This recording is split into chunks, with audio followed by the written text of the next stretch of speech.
from home and help them switch to online instruction and work with their teachers online in a way that teachers weren't even used to at this point. And so parents of kids of all ages were suddenly thrust into a position that to teach, to have to teach in a way that, again, they were not prepared for, had no background in, and so forth.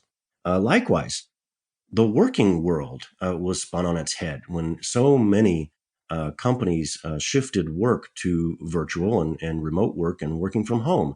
And so professionals of all kinds had to teach themselves all kinds of technical knowledge and utility to be able to pull off their working lives from home.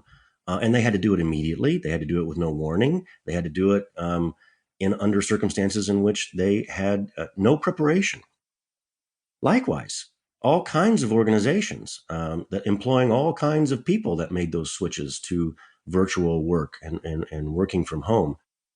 Managers and people responsible for the employees in different organizations, they had to adapt on a dime and learn how to teach people to make this adaptation, to train and adapt people to new technologies, new realities, and so forth. And so, while this anecdote that I shared with you to start things off happened a number of years ago under entirely different circumstances, I think it is all the more relevant today because so many of us have had a sudden and abrupt demand to engage in teaching with no preparation or background.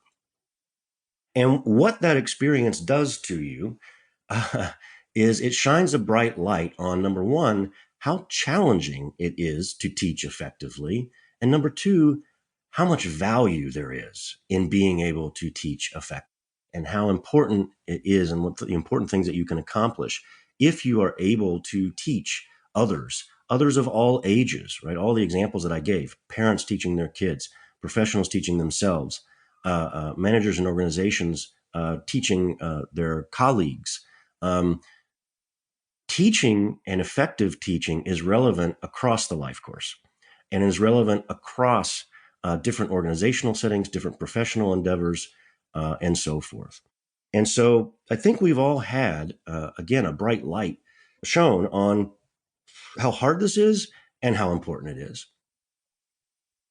Well, this course is intended to equip people who have a need, maybe a newfound need, or maybe a prospective need, or an interest in teaching and doing it effectively, and providing people with strategies proven in scientific research over decades that offer good practices for teaching people of different ages and across the life course.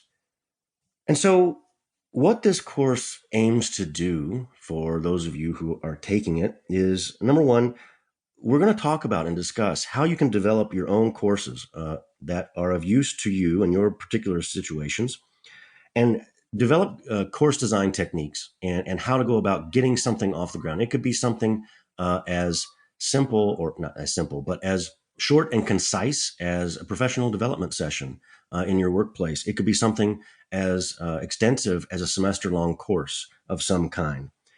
We're going to learn how to plan and perform instructional sessions using practices rooted in effective pedagogy. You're going to be able to demonstrate knowledge of the history and development of these key pedagogical traditions, so you can know where this stuff comes from and the science behind it, and how and why it has been so thoroughly vetted. So something that a lot of people who don't have background in teaching are unaware of is that there a lot of the techniques that people employ and that our teachers, professional teachers, are trained in have decades and decades of thorough research, theoretical tradition behind them.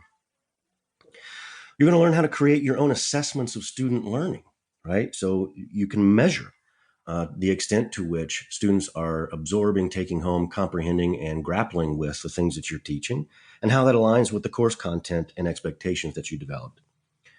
And we're going to learn how to guide students through critical reflection of their own learning, how to reflect back on what they've learned, assess how it's useful to them, and how they can carry it forward in whatever it is they need to use that new knowledge and or skills in future endeavors.